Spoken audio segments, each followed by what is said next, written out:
हमनी के संस्कृति, हमनी के संस्कार सदा रहे हमनी के साथ। भारत के महान ग्रंथ और काव्य सब के संपूर्ण संकलन सब्सक्राइब करें तिलक।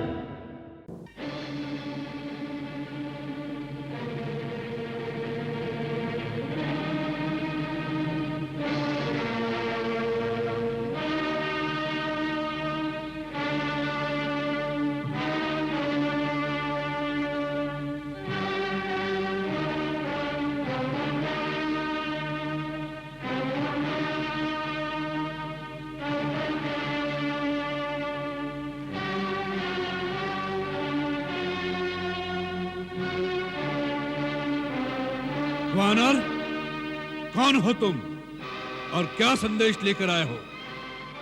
महाराज, सभ्य देशों के राज दरबारों का विधान है कि दूसरे राज्य से आए हुए राजदूत का आदर करके पहले उसे आसन दिया जाए, फिर सम्मान सहित उसका आतिथ्य करके उससे उसके आने का कारण पूछा जाए। मूर्ख, इतना भी नहीं जानते कि राजदूत उसे कहते हैं जिसे किसी राजा ने भेजा हो। जंगल से आए हुए किसी भिखारी के भेजे हुए वानर को राजदूत नहीं कहते। आप राजा की बात करते हैं लंकेश्वर?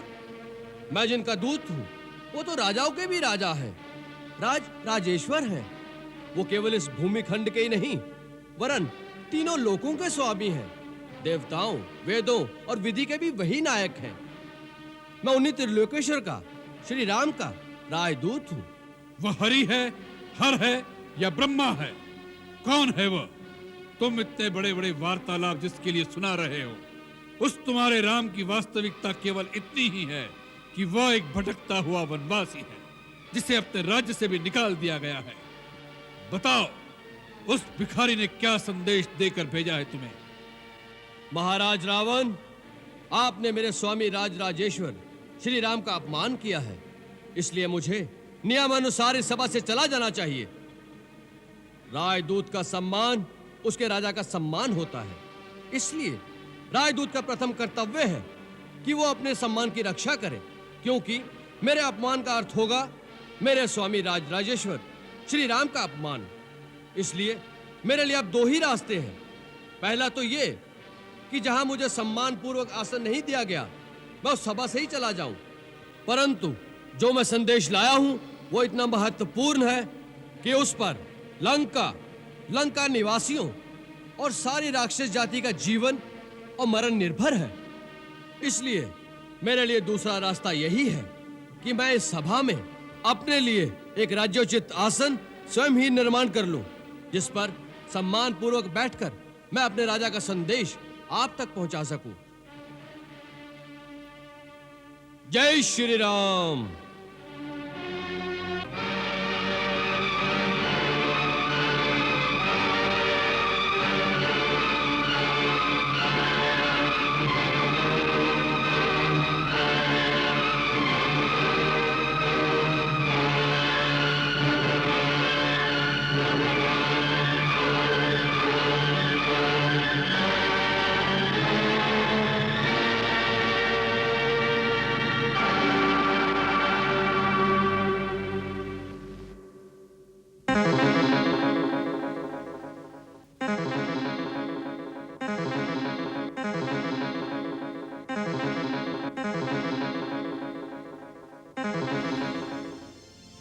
अंगद ने कहीं देखो नहीं ऐसा राजा असभ्य अनीति को शासन। तीनों लोक के राजा के दूत को बैठन को नहीं देत जो आसन। आग लगी अंगद के अंग में, सुन अभिमान भरे संभाषण। पूछ बिना कहीं पूछ न होती सो, डार लियो निज पूछ को आसन। डार लियो निज पूछ मुझको आसन।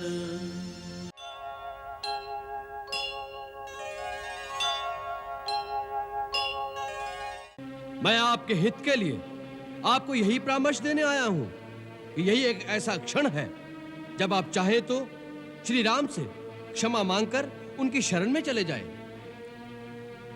श्री राम की यह आन है कि सच्चे हृदय से शरण में आने वाले के दोषों को नहीं देखते। जिसने शरण में आकर पुकारा कि मेरी रक्षा कीजिए प्रभु, मेरी रक्षा कीजिए, ऐसी आर्त पुकार सुनते ही प्रभु अपने शरणागत को अभय प्रदान कर संसार के समस्त दुखों से मुक्त कर देते हैं।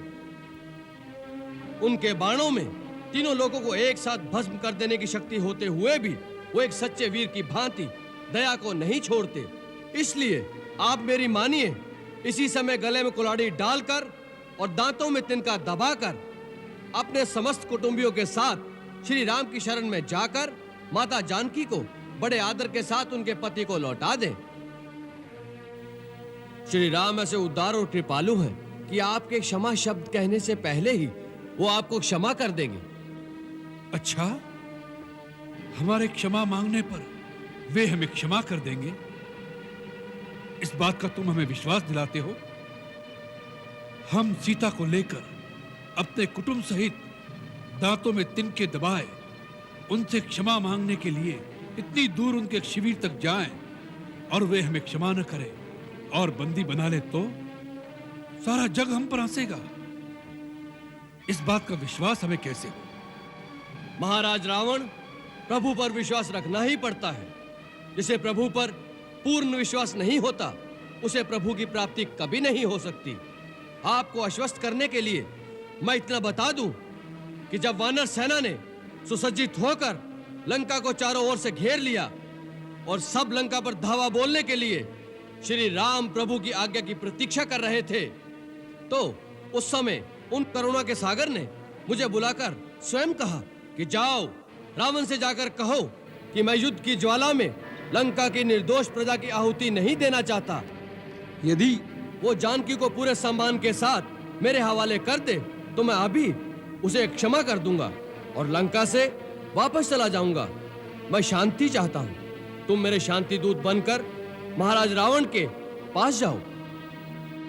यह बात राम ने स्वयं कही? तुम मुझे मेरी सीता दे दो, मैं वापस चला जाऊंगा।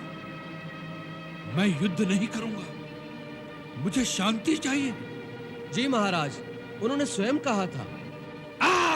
यही बात तो हम तुम्हारे मुंह से सुनना चाहते थे। यही बात राम ने कही कि मैं युद्ध नहीं करूंगा, मुझे शांति चाहिए। मूर्ख, इस बात में तुझे राम की करुणा दिखाई दी, उसका भय दिखाई नहीं दिया कि रण क्षेत्र में रावण के सामने आने के विचार से ही उस धनुर्धारी के हाथ पांव कांपने लगे। जिसकी प्रिय पत्नी को कोई हर के ले गया हो, उस शत्रु के लिए इतने महीनों से उसके रक्त में प्रतिशोध की कोई ज्वाला नहीं भड़की, तो फिर वो क्षत्रिय का रक्त नहीं होगा। वो तेरा परमवीर जो भिखारियों की भांति हमसे सीता की भीख मांग रहा है, उससे जाकर कह दो कि सीता कोई भिक्षा में देने वाली वस्तु नहीं है। ऐसे अनमोल रत्न को तो अपने बाहुबल से जीतना पड़ता है। माता सीता को उन्होंने अपने बाहुबल से ही जीता था।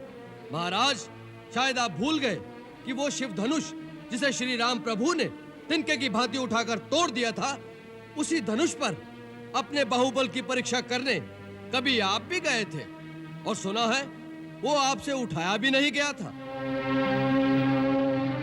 प्रतिशोध वीरता की निशानी नहीं होता और कायर में शत्रु को क्षमा करने का साहस नहीं होता। इन दंत कथाओं में क्या रखा है मूर्ख वानर? तुमने कहा था तुम्हारे पिता हमारे मित्र थे, परंतु अपने कुल का परिचय नहीं दिया तुमने। महाराज, देवराज इंद्र के पुत्र महाराज बाली का मैं पुत्र हूं। मेरा नाम अंगद है।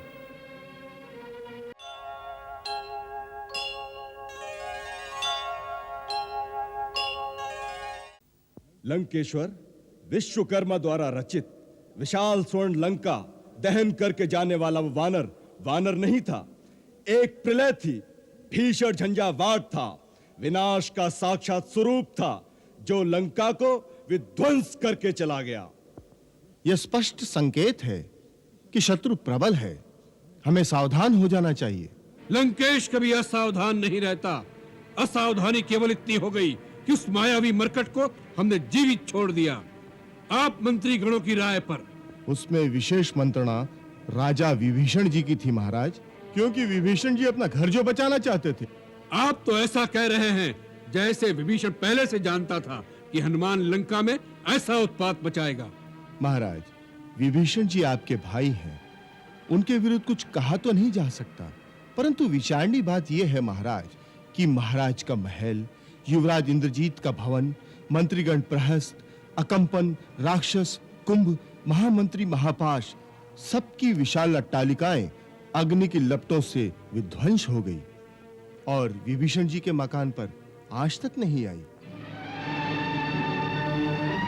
मंत्रिमंडल का संदेह निराधार नहीं है पिताश्री। काका विभीषण की हम सबसे अलग थलग गतिविधि देखते हुए हमें तो संदेह होता है कि काका अपने हैं अथवा पराए। तात, विभीषण की शिराओं में भी वही रक्त प्रवाहित हो रहा है जो तुम्हारे और लंकेश्वर के शरीर में है। विचारों के थोड़े से मतभेद के कारण कभी अपने पराये नहीं हो जाते तात। अग्नि की लपटों से तो अशोक वाटिका में सीता भी बची रही। सीता को वह वानर रावण के लिए छोड़ गया। वह वानर तो क्या, साक्षात अग्नि देवता भी ऐसा साहस नहीं कर सकता जो रावण के हृदय में स्थान पा चुका हो उसका कोई अनिष्ट कर सके।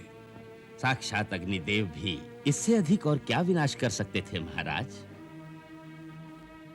मानो चतुर्मुख ब्रह्मा जी का प्रचंड कोप अथवा भगवान विष्णु का महान तेज वानर का शरीर धारण करके लंका में त्राहि त्राहि मचाने आया था। उसने सैनिक छावनियों को ध्वस्त कर दिया, शस्त्रागार भस्म कर दिए, सप्त धातुओं से निर्मित दुर्ग और चारों ओर सुरक्षा के लिए निर्मित परकोटे जला डाले। क्षमा करें लंकेश, परंतु मेरे विचार में यह सब कुछ आपकी अनुचित राजहट के कारण हुआ है। आज अलकापुरी को मात देने वाली लंका स्मशान समान हो गई है। घर घर में आर्तनाद गूंज रहा है, हाहाकार और चीत्कार मचा हुआ है। किसी स्त्री को पाने की इच्छा करने में कोई बुराई नहीं है, परंतु एक स्त्री के लिए इतना मूल्य चुकाना बुद्धिमानी नहीं है महाराज। माल्यवान,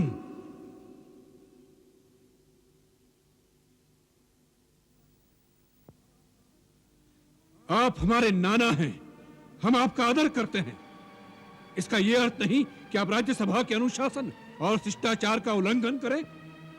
क्षमा राजन। भविष्य में इसका ध्यान रहे। जो आज्ञा लंकेश। इंद्रजीत, विश्वकर्मा को आदेश दो, लंकापुरी में जो क्षति हुई है, अग्नि की लपटों से जो हानि हुई है, उसे तुरंत पुनः पहले के समान कर दें। इस कार्य में एक पल का विलंब नहीं होना चाहिए। जो आज्ञा पिताश्री।